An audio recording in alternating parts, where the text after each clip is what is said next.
Halo Sobat Dukcapil, jumpa lagi di Rabi Pindo, rangkuman berita seputar Indonesia. Bersama aku Tere dan aku Lamski. Dan kali ini kami berdua akan menyajikan berita terbaru dan pastinya menarik untuk kalian semua. Pertama-tama aku ucapin terima kasih untuk teman-teman yang selalu setia menonton nih. Dan buat yang baru pertama kali bergabung, selamat datang di Rabi Pindo. Kami harap kalian menikmati berita-berita seru yang sudah kami sajikan. Iya benar sekali, minggu ini kayak banyak banget ya kejadian yang menarik. Mulai dari mancanegara sampai yang lokal juga ada nih Sobat Dukcapil. Dan pastinya kita nggak mau kan ketinggalan tentang beritanya. Nah jangan khawatir, kita sudah rangkum semua berita serunya di Rabi Pindo episode kali ini. Nah Sobat Dukcapil, seperti yang sudah kita singgung nih, Rabi Pindo kali ini kami berdua telah merangkum top 5 berita nasional seputar Adminduk selama 1 minggu ke belakang, yang pastinya akan menambah pengetahuan Sobat Dukcapil nih. Ya tepat sekali, jadi tanpa berlama-lama lagi nih, langsung saja kita mulai dengan berita yang pertama. Nah Sobat Dukcapil, ada berita yang menggembirakan nih untuk kalian semua pecinta sepak bola Indonesia. Mengutip dari detik.com, Indonesia masuk dalam daftar 6 tim yang belum terkalahkan di kualifikasi Piala Dunia 2026 loh. Hebat banget.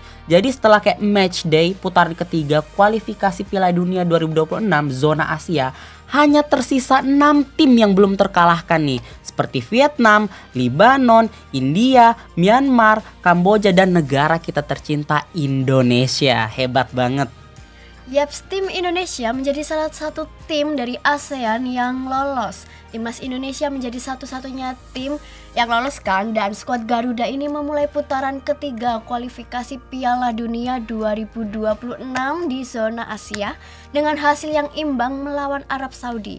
Dalam pertandingan yang diadakan di King Abdullah Sport City, pertandingan Arab Saudi versus Indonesia berakhir dengan skor 1-1. Nah, selanjutnya timnas Indonesia juga berhasil meraih hasil imbang saat melawan Australia di Stadion Utama Gelora Bung Karno pada hari Selasa kemarin.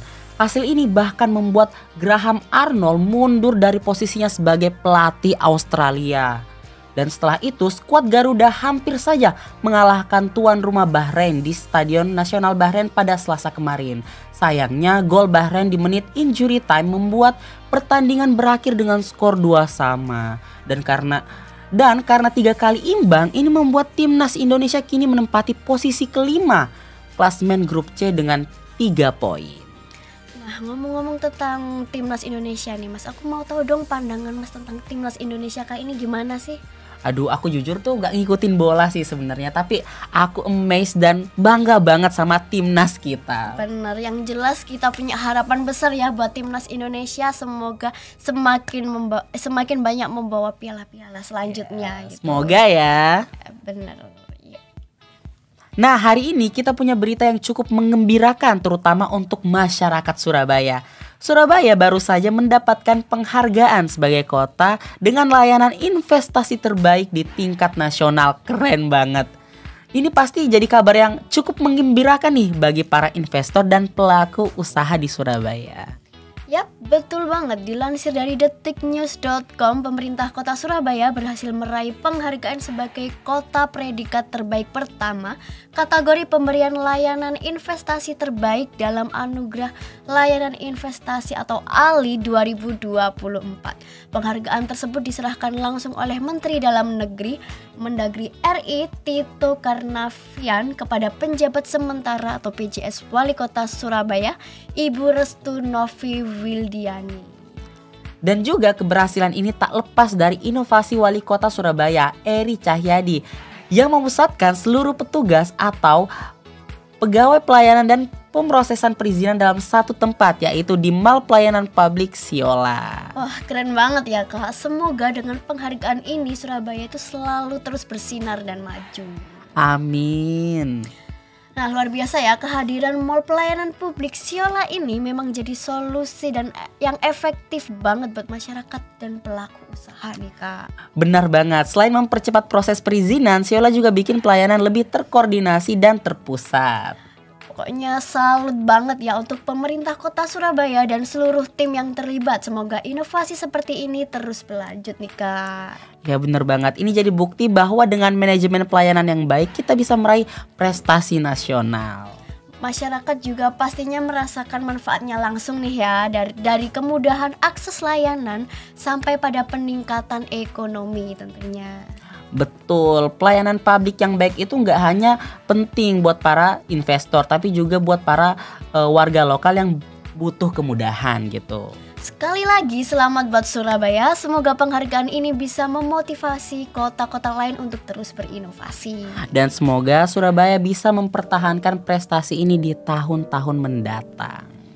Oke, lanjut ke berita selanjutnya nih Sobat Dukcapil. Ada berita yang nggak mengenakan nih Kak, dari Surabaya khususnya di daerah Delta Plaza. Mengutip dari kompas.com, lift jembatan penyeberangan orang atau JPO di Jalan Pemuda Embong Kaliasin Genteng terbakar pada Sabtu pagi. Ternyata nih ya, lift itu dibakar sama anak-anak di bawah umur dan itu diminta sama orang dewasa. Parah banget.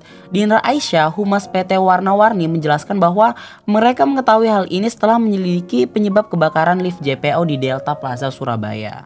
Dalam rekaman CCTV terlihat anak itu sedang mengaitkan kawat, mengganjal pintu dan membakar kertas bungkus rokok di panel lift yang membuat alatnya terbakar nih Kak. Dan dikabarkan juga di malam harinya pelaku ternyata masih kembali ke lokasi. Akhirnya dari pihak keamanan perusahaan menangkap anak itu dan membawanya ke kantor. Dan saat ditanya nih, dia mengaku disuruh oleh orang dewasa. Waduh, parah banget. Ini buat kita kepikiran kalau kayak sebegitu besar ya pengaruh orang dewasa terhadap anak-anak.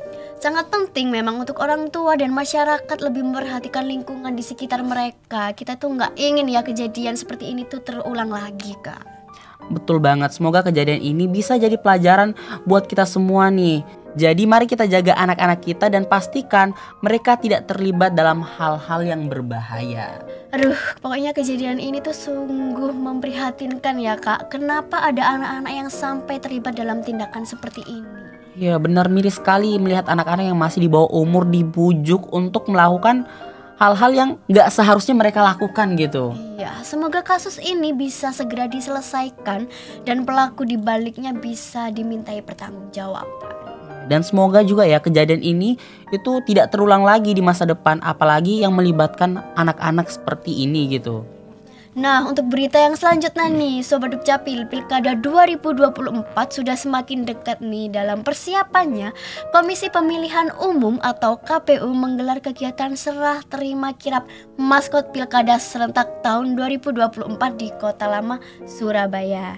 Dilansir dari suargaloka.id, acara ini dihadiri oleh Ketua KPU Jawa Timur, Ketua KPU Surabaya, Ketua Bawaslu, PPK dan PPS beserta jajaran pengurus dari 18 partai politik. Restu Noviani, penjabat sementara Wali Kota Surabaya, juga turut hadir untuk menyambut hangat maskot Pilkada 2024. Betul banget, kegiatan kirap ini dimulai dari Mojokerto hingga sampai pada titik akhir di Surabaya. Rangkaian kegiatan kirap ini dibuka dengan penampilan tari remo khas Jawa Timur. Barisan kirap diawali dengan drum band yang berada pada barisan paling depan. Setelah itu disusul dengan para komisioner KPU yang mengenakan pakaian adat dan menaiki mobil jeep. Nah, masyarakat juga sangat antusias nih Kak menyambut maskot Pilkada 2024, yaitu si Jali dan si Boi. Si Jali ini digambarkan sebagai buruk yang mengenakan pakaian daerah, kain batik dan juga ikat blangkon. Sementara itu untuk si Bois digambarkan sebagai buaya yang pakai baju dengan logo KPU dan bawahan kain batik. Kedua maskot ini mewakili semangat untuk berpartisipasi dalam Pilkada 2024. Nah, si Jali dan si Bois ini menarik banget nih Kak, menggunakan simbol burung dan buaya yang khas dengan daerah masing-masing. Bener, desainnya juga kayak unik dan sentuhan budaya lokal seperti kain batik dan pakai blangkon juga nih. Ya, dengan hadirnya maskot seperti ini nih, diharapkan bisa makin banyak masyarakat yang sadar tentang pentingnya ikut pilkada nih Kak. Betul, pilkada adalah momen paling penting untuk menentukan masa depan daerah. Jadi kita harus turut berpartisipasi dalam kegiatannya.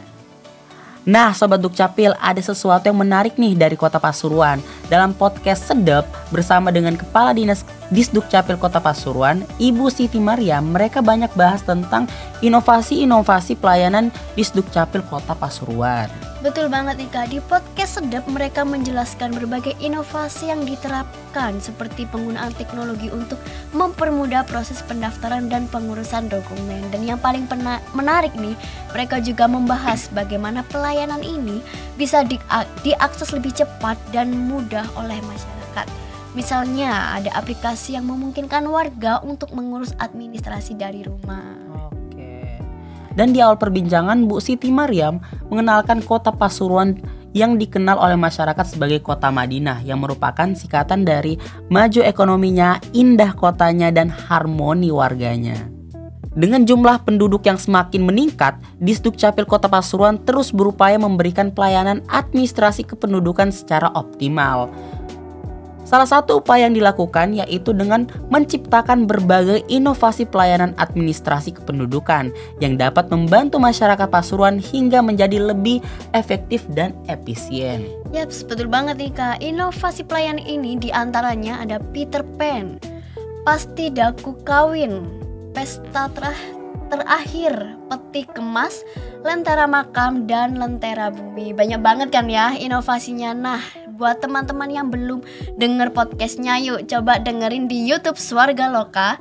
Ini bisa menjadi referensi yang menarik dan bermanfaat juga buat Sobat Dukcapil semuanya. Keren banget ya, Kota Pasuruan punya julukan Madinah dengan singkatan yang punya makna yang mendalam buat kotanya. Betul, maju ekonominya, indah kotanya, dan harmonis keluarganya. Bener-bener mempresentasikan visi untuk positif berkembang gitu loh Kak. Iya bener banget. Nah Sobat Dukcapil, berita tadi menutup Rabi Pindo episode pada hari ini. Semoga informasi tadi menambah pengetahuan teman-teman seputar berita terkini Admindu. Biar teman-teman gak ketinggalan informasi, boleh ikuti sosial media Disdukcapil Surabaya di bawah ini ya. Sekian Rabi Pindo episode kali ini, aku Lamski dan aku Tere pamit undur diri. Selamat beraktivitas dan sampai jumpa di episode berikutnya. Bye-bye.